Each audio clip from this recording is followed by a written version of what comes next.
Hello everyone, this is Yasin. Let's have a tour in Fenari İsa Mosque, which is the former church of the Monastery of Lips. It has been under restoration for a long time and recently opened. Of course, I have been here before, but it's gonna be my first time after restoration, so I'm very excited. First of all, this place is not a single building. It's a complex and consists of two adjoined churches. The North Church, which is dedicated to Theotokos Panachrantos, meaning the Immaculate Mother of God, was constructed in 10th century by Constantine Lips, who was an aristocrat and military official.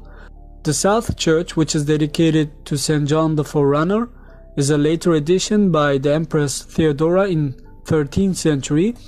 It was also a burial site for Paleologan dynasty.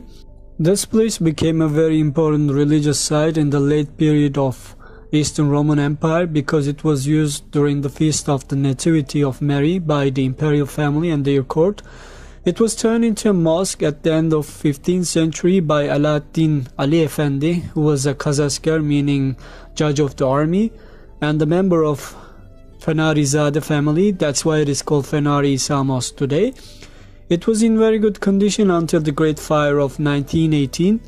Unfortunately, this place was heavily damaged, then abandoned for 40 years and used for some terrible purposes such as horse slaughterhouse, which was actually illegal.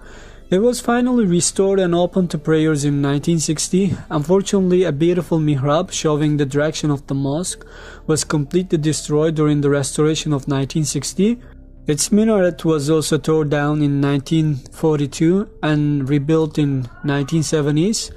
Thank you guys for watching the video. By the way, I will add some old pictures of this place at the end of the video. You should definitely have a look at them. See you next time.